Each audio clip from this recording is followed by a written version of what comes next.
Você pode vencer a maior batalha da sua vida e ainda assim querer desaparecer. Você já conquistou algo que deveria te fazer feliz e não fez? Já chegou no topo de algo que havia buscado por anos e sentiu um vazio que não sabia explicar? Já foi aplaudido por fora enquanto estava se esvaindo por dentro? Há um profeta na Bíblia que viveu exatamente isso. Havia acabado de protagonizar o maior confronto espiritual de toda a história de Israel. Havia vencido, havia sido usado por Deus de uma forma extraordinária. E logo depois, pediu para partir, para sumir, para que tudo acabasse. Seu nome era Elias, e a história que está prestes a ouvir é uma das mais honestas que a Bíblia já narrou sobre o que acontece dentro de um ser humano quando o esgotamento chega ao fundo. Elias era um profeta do século I antes de Cristo, um dos mais extraordinários que Israel já havia visto. Em um tempo de apostasia total, quando o rei Acabe e a rainha Jezabel haviam levado Israel a adorar Baal, Elias foi a voz solitária que se manteve fiel.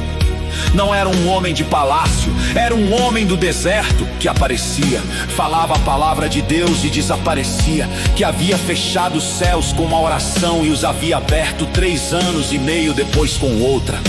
Um homem de fé extraordinária e também, como o texto vai revelar, um homem de carne e osso com os limites de qualquer ser humano. No Monte Carmelo, Elias sozinho enfrentou 40 e 50 profetas de Baal num confronto que definiria qual Deus era real.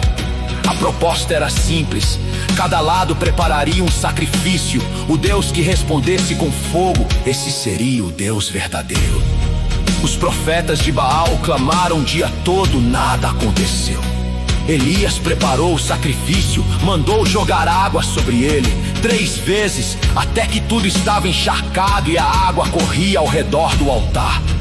E então orou, uma oração simples, direta.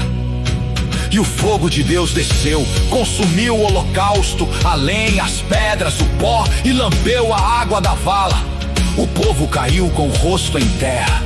O Senhor é Deus! O Senhor é Deus! Foi o maior momento público do ministério de Elias, o triunfo absoluto, a vitória que deveria ter mudado tudo. Mas então Jezabel enviou uma mensagem a Elias: assim me façam os deuses e até mais, se amanhã a esta hora eu não fizer com a tua vida o que tu fizeste com a vida deles. Uma ameaça de uma mulher, depois do maior milagre que Elias havia protagonizado. E Elias, o homem que havia enfrentado 40 e 50 profetas sozinho, que havia chamado fogo do céu, que havia visto um povo inteiro se prostrar diante de Deus, teve medo e fugiu. O texto registra sem julgamento. E tendo visto isso, se levantou e foi pela sua vida. Pela sua vida, como alguém que havia decidido que a vida era o único bem que ainda tinha e precisava protegê-la. Elias caminhou um dia inteiro pelo deserto, sozinho, sem destino claro, apenas para longe. E então se sentou debaixo de uma árvore de zimbro e fez um pedido que nenhum herói de história deveria fazer, mas que qualquer ser humano honesto entende completamente. Já basta, Senhor, tira minha vida, pois não sou melhor do que meus pais. Já basta. O profeta que havia chamado fogo do céu estava sentado no deserto pedindo para ir embora, não de um lugar da vida. Não porque era fraco, porque estava esgotado, porque havia dado tudo o que tinha. E descobriu que mesmo depois de dar tudo, o mundo continuava hostil, as pessoas continuavam iguais e a solidão continuava pesando.